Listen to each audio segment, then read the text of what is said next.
हाय, hello, नमस्कार. स्वागत आहे माझ्या ब्लॉगमध्ये. तर आज संध्याकाळचा चहा घेतला. मग अहो बोलले, "चल आपण कुठेतरी जाऊन येऊया." मग म्हटलं, "ठीक आहे, चला." मग असं मस्त आम्ही निघालो. तर रस्त्याने असा सनसेटचा मस्तपैकी व्ह्यू दिसत होता. खूप मस्त एन्जॉय करत जातच होतो. तर बघा, हे काय आहे रस्त्यात अ, भेटला ट्रॅफिक. हे तर नेहमीचंच आहे. मग हा ट्रॅफिक कशामुळे झाला? मग म्हटलं मग पुढे जाऊन बघितलं. बापरे! किती मोठा ट्रॅफिक होता. मग काय पुढे गेलो, बघतो काय तिथे खूप मोठा पाईप असा फुटलेला होता. एवढं जोरात पाणी वाहत होतं त्याच्यातून.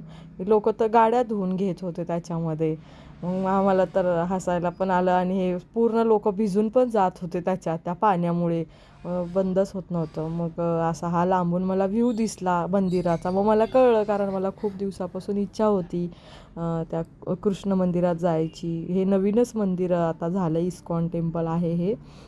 खूप छान असं मंदिर आहे. मग असं मध्ये गेलो, प्रवेशद्वार होतं असं खूप छान असं. असं एक साईडला अशी विष्णूजीची मूर्ती होती. त्याच्यानंतर दोन्ही साईडला होती. मग मध्ये गेलो. मध्ये तर एवढा सुंदर व्ह्यू होता. खूप छान असं वाटत होतं. छान अशी राधा आणि कृष्णाची मूर्ती होती. मंदिरचा पण एकदम सुंदर व्ह्यू दिसत होता. एकदम शांत वाटत होता. आणि वरती पण काही असं बघण्यासारखं होतं काही काही. म्हटलं पहिले खाली पूर्ण बघून घेतलं आम्ही.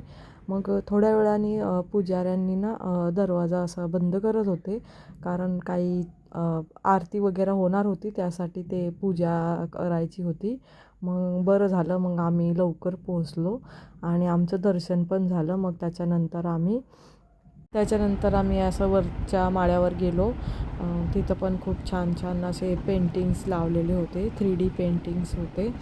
आणि त्याच्यामध्ये दाखवलं होत्या श्रीकृष्णजींच्या लीला. खूप सुंदर सुंदर 3D पेंटिंग्स होत्या. खरंच हे खूप सुंदर मंदिर आहे. तुम्ही जर इथे कल्याणच्या जवळपास राहत असाल तर नक्की इथे येऊन जा. कल्याणपासून फक्त 10 किलोमीटर स्टेशनपासून 10 किलोमीटर अंतरावर आहे हे मंदिर.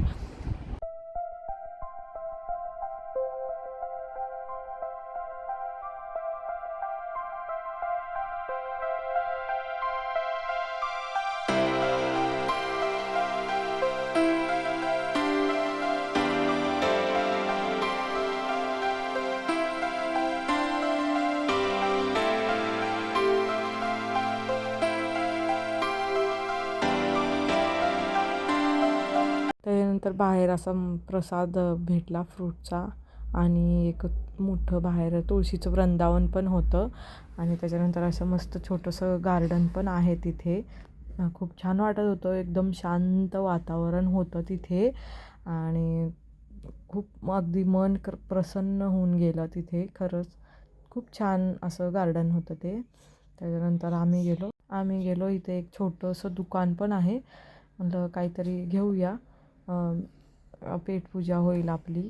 मग ते घेतलं. त्याचं रसमलाई आणि समोसा वगैरे काय काय खाऊ घेतला आहोंनी.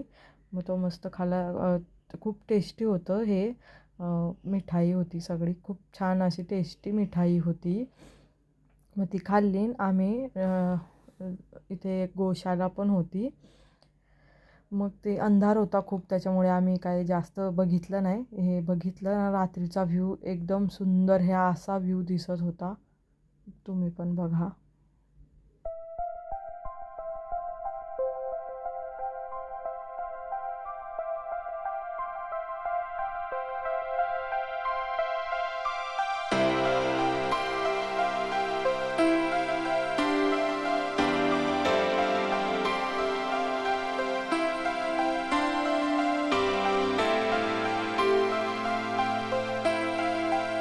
मग घरी जायला खूप उशीर झाला, कारण आम्ही ते पाणी रस्त्यामध्ये होतं, त्यामुळे आम्ही दुसऱ्या रस्त्याने गेलो. तर दुसऱ्या रस्त्यात हे आग दिसली होती, पेटवलेली होती. जाताना येताना पाणी आणि येताना आग. फायनली आम्ही पोचलो 9 वाजता. मग घरी आल्यावर बनवले असे पनीरचे पराठे. चला मग भेटूया नेक्स्ट व्लॉगमध्ये. मला व्लॉग कसा वाटला नक्की कमेंट करा, लाईक करा, सबस्क्राईब करा. Thank you, bye.